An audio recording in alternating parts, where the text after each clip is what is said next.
Amen. Yeah, I think, it's good to get back on the court after Friday night. And, I think the thing that I like is we're having high assist numbers, which means we're sharing the ball and making some good decisions. And so I look down and there's 24 assists. I like that tonight. And I think we had 19 or 18 Friday night, so I like that. I was glad we got to get some extended minutes for some guys that haven't been able to get them. Like I think Keyshawn Tillery is so important to our team this year as we move forward, and him getting out there and getting extended minutes and being able to play through some mistakes.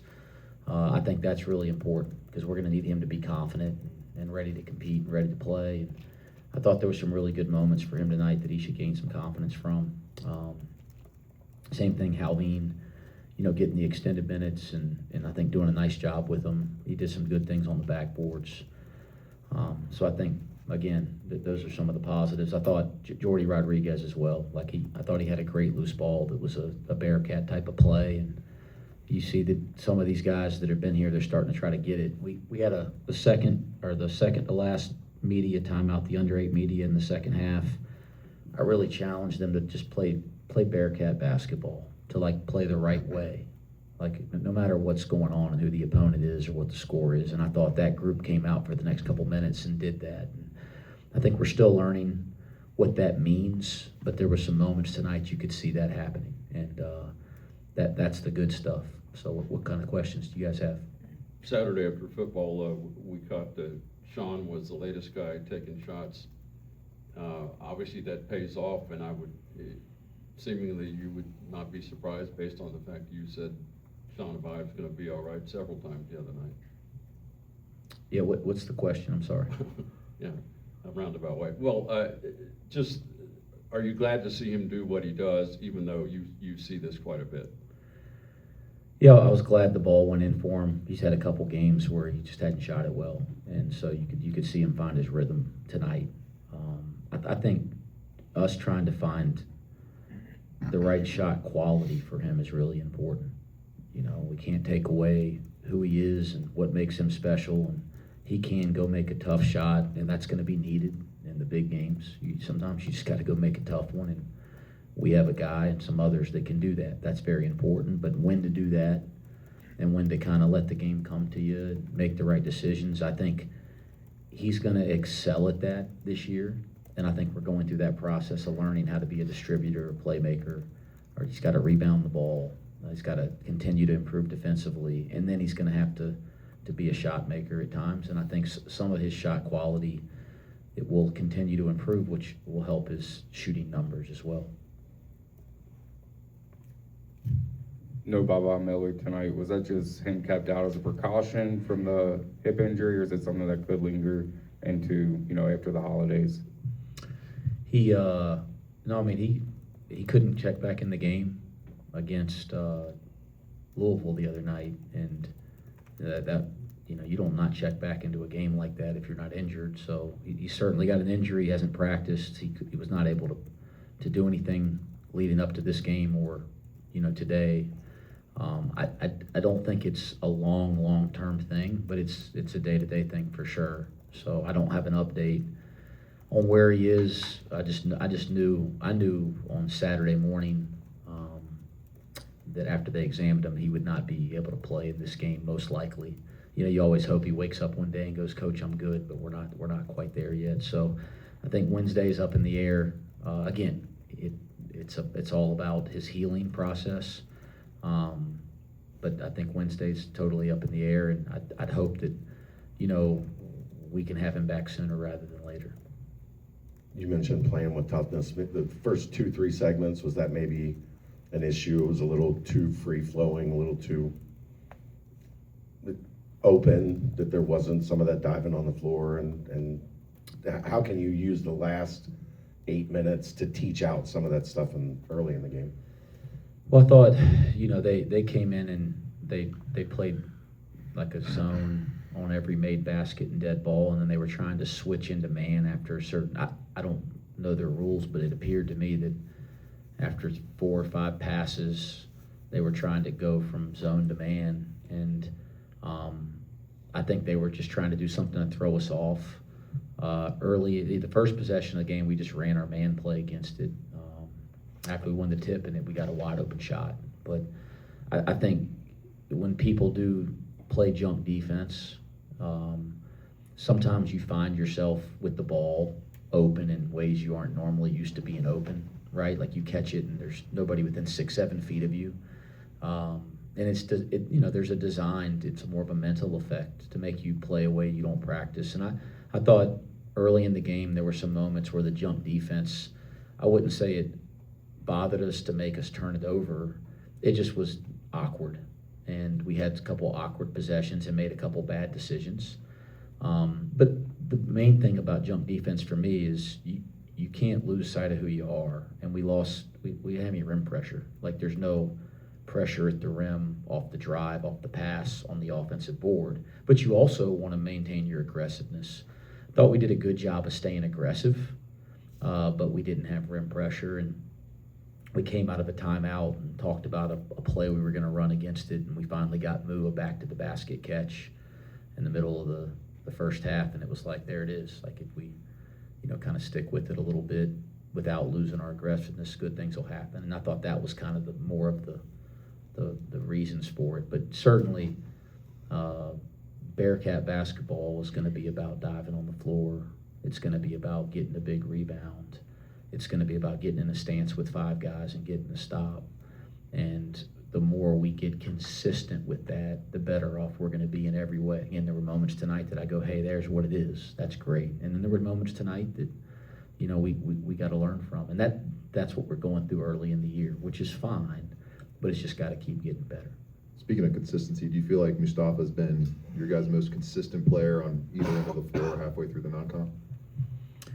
Yeah, I think ranking players' consistency, I wouldn't do that anyway, even if I did do it upstairs, right? I don't do that, but if I did do that, I certainly wouldn't share it with you guys, right? But I think what I would say is Mustafa just keeps getting better. He cares a lot.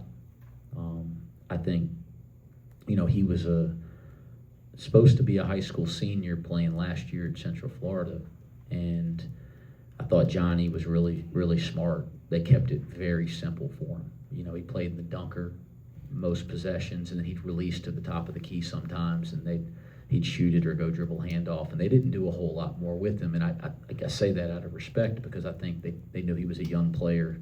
They needed him to play, so they kept it very simple. Same thing defensively, kind of played in the big drop most of the time, and every once in a while in the 2-3 zone. We've asked him to do quite a bit more. We've had the whole off season. He had a year of college basketball, so we've thrown a lot at him, and I think he's handled it masterfully well. He keeps getting better every week, and I think he's starting to play with more physical force. I think everybody that's coming to games, we're seeing it in practice, but I think you're seeing him play with more physicality and force around the basket, and that's been good to see. Coach, you mentioned the confidence for Keyshawn tonight. Obviously, he finishes with 9 points, but a big kind of coaching confident moment when he gets the turnover there and then gets the technical. In that moment, as a coach, what do you say to a younger guy in that moment to kind of relieve that confidence that he might have after a stop like that, but to stay level-headed in that moment?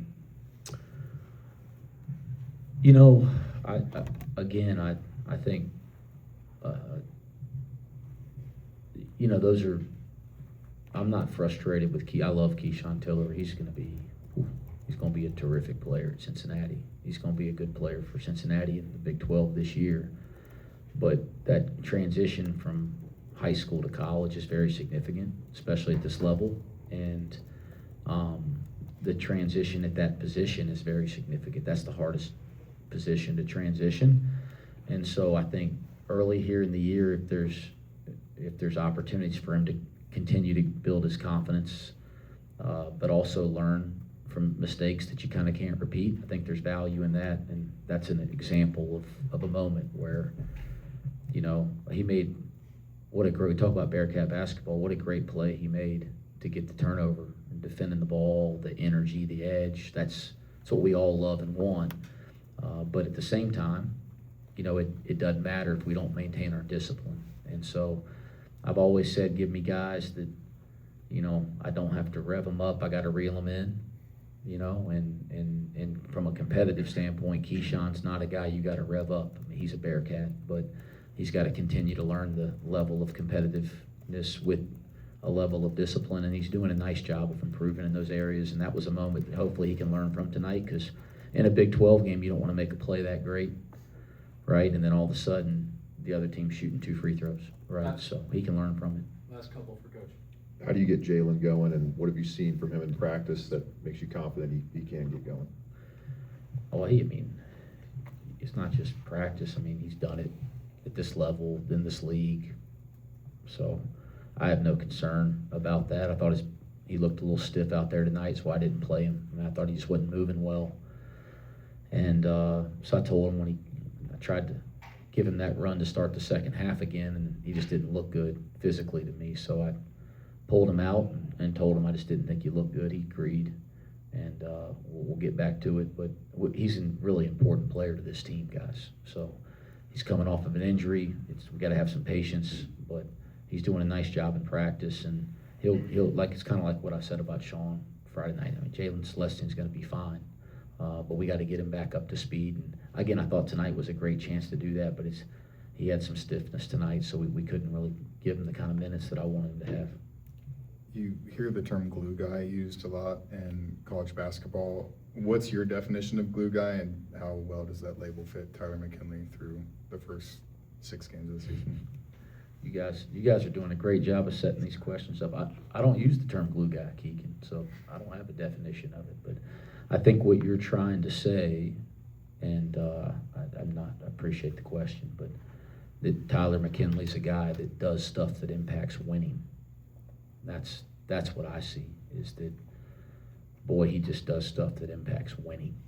He does the little stuff that separates, you know, how you win or lose a possession. That's pretty cool for a young player, because he gets it. I mean, these guys in there for that big offense, I think Moo missed a dunk, and, you know, that's like, oh, you know, come on, man, we got to finish that stuff around the rim, and the ball's almost at its high point, and you see Tyler McKinley tracking it from 5 feet away, and he still gets it at the high point before anybody else. Like, he gets winning stuff, his defensive energy, his physicality, his rebounding, and his offensive game's pretty good, and that's going to keep coming. And I thought he had a chance to make some moves inside the interior tonight. You could see that coming. But I don't know. I don't use the term glue guy, but I use the term winning player, and he's a winning player.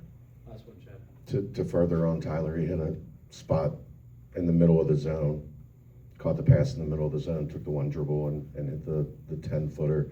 Is that an example of him maybe becoming a little bit more confident offensively, not trying to be the effort guy, be the energy guy, but also showing some of that offensive skill that he has? Yeah, he's 6 games in to his college career. Like, there's a lot there that people hadn't seen yet, but yeah, he'll continue to really evolve. I think his passing is maybe I thought this when I recruited him when he was at Walnut Hills. Shoot, he had a play in Fifth Third actually in the state tournament. His brother and mom will be upset with me that I brought this up publicly, but I think they were down 1 side out with like 5 or 6 seconds left in the game, and they gave him the ball, and he hit a kid on a perfect bounce pass for a layup, and the kid just smoked the layup. And you guys know how big the Ohio State tournament is, and it was here at Fifth Third, and it was like, I remember saying that he just has such a feel for where the ball should go, when it should go there, and how he should pass. And, you know, his brother and his mom were mad because they wanted him to shoot the shot. I said, no, it's always make the right play. And he made the right play, and the kid just, his buddy smoked the layup. I'm sorry to whoever smoked that layup. I shouldn't have brought that up, but he does. The best thing he does, and since he was a youngster, is he really passes the ball. He's a guy that we're going to be able to play through on offense, and we haven't even explored that to the level that we're going to moving forward this year. Thanks, Coach. Yeah, thanks, guys.